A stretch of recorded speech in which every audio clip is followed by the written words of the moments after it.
Ann here, Wellness Made Simple. Well, today, look what I have. I went outside and I got all of my volunteer fennel. Oh my gosh, isn't that gorgeous? So, since they were volunteers and they started kind of late, they grew like crazy, but they didn't really grow bulbs. This is about as bulby as they got. And that's like a little tiny beginner bulb. But I thought I would tell you what to do with, even if you know what to do with the bulbs, what to do with the rest of the fennel. Because actually I like the rest as much as I do the bulbs.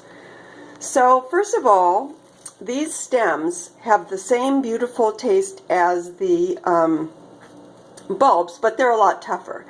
So if you want to use them raw, you just have to chop them up very, very fine. And if you do see any fibers, just pull the fibers off.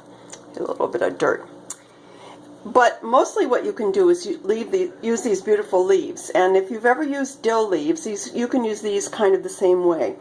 They taste licoricey, but very, very, very mild.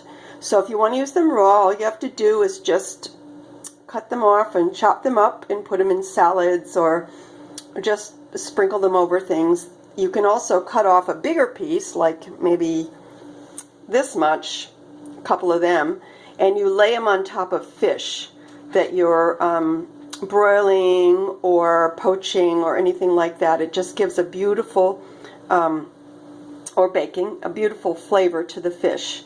You can also make pesto, anything green, carrot tops, dill tops, fennel tops, anything you can make into pesto. So these make a beautiful pesto. I've done quite a bit of that in the past. It's a good way to use them up.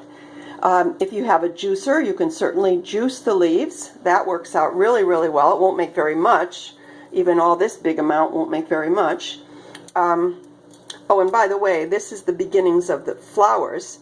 You could have kept them growing and you could have saved the seeds from them, but they're perfectly good to use in salads and so forth. The last thing that you can do, and there are probably many more I haven't even thought of, but you can save them to use in the future. Some people go to the work of cutting the leaves off and then putting them into ice cubes. And honestly, that's the best way to keep them tasting very fresh if you're going to put them in soups and things. But I don't have that much freezer space.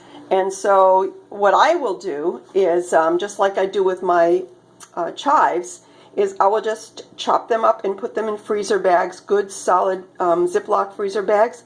I'll mark when I did them and I'll just put them in the freezer. And then when I want to use them again, I'll just take them out and sprinkle them. You can also dehydrate them.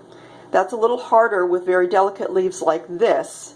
It doesn't take very long, but you have to be careful when you're separating them and everything.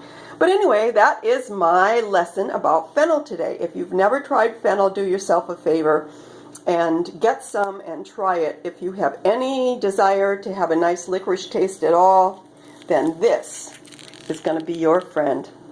Okay, Wellness Made Simple signing off. Talk to you soon. Love you all. Bye-bye.